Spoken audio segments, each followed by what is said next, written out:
So we were talking just now about what we can see, the changes in the brain where the amygdala has become oversized as the result of injury, either from intergenerational, where it's coming through genetically from the parents, epigenetics. Epigenetics, yes, it's a complex term, but it's easier just to say I've experienced something. Or in my case, one of my children was exposed to high levels of cortisol during pregnancy because I was very sick during pregnancy, or as a result of trauma after birth, and all of these can cause the amygdala to become oversized, and then it can become intergenerational by going through to the next generation. But we were talking about if the cortex is able to make new connections to help the amygdala become regulated again, its size become regulated and its function become regulated. And you were talking about having a safe environment is one of the ways that we can help the cortex develop new connections. Yeah. Can we talk about that a bit more? Yes, I think it's not easy, that's for sure. I think sometimes people forget that when they feel that, well, for a start off, I think a lot of parents get the blame. You've got an unruly child, they're always running around, or they're always being rude, or they're always doing this, that, or the other bad behaviour. Must be the parent's fault, and that's number one thing we have to say. Look, if it's the parent's fault, that's just like saying your child's got diabetes, it's your fault. It's not like that. And so that's number one. We have to really address that attitude. And then we have to go, and to me, if everybody could say, this is a behaviour, it's a way of communication, what's underneath it? What are they trying to tell us? Whether you're an adult or a child, actually, because adults often tell us more by their behaviour than what they say. So I think, this is a communication. What's underneath it? What is this person trying to say? And actually just making that effort to understand what's underneath goes a long way to creating a safe environment, rather than just taking the behaviour at face value. So that's number one. I think number two is, I love the Thomas the Tank Engine books. With their different expressions. They've now got a Thomas the Tank Engine autism version, which is great because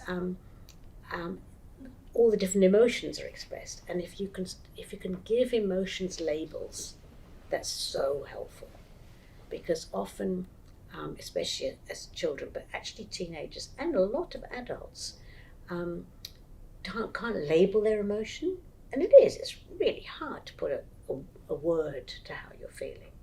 But at the same time, the more you can actually describe in words, that's what helps too, because that helps that brain connection and helps different brain connections grow. It's a bit like colour.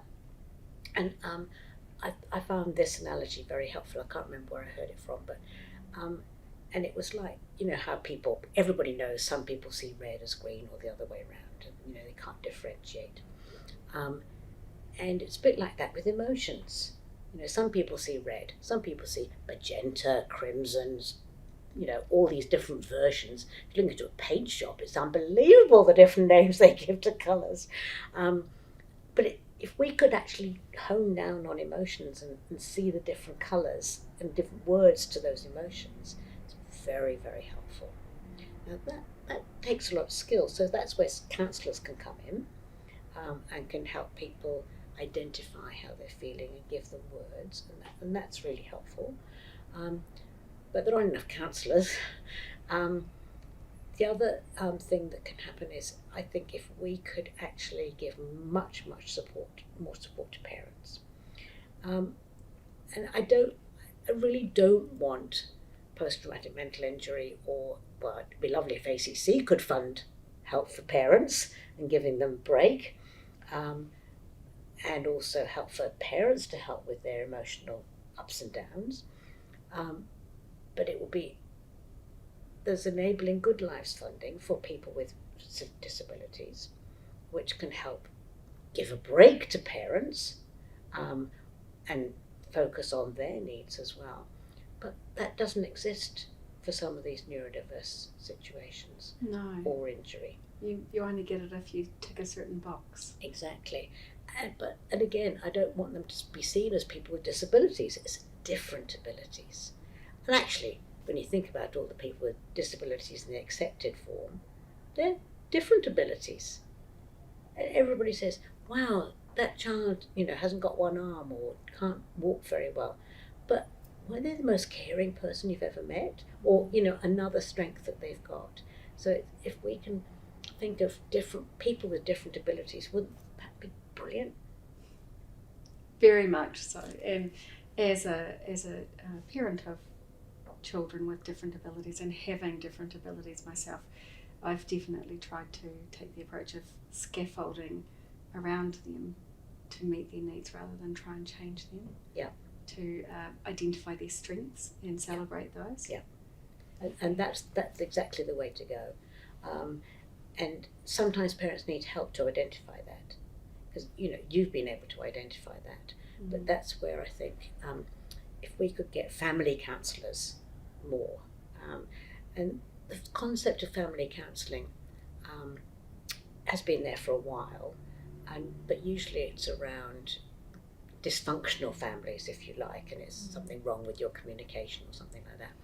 But if we could actually think of family counselling as the norm, i.e. everybody has coaching, and in the olden days, that does not that long ago, families used to do that for each other.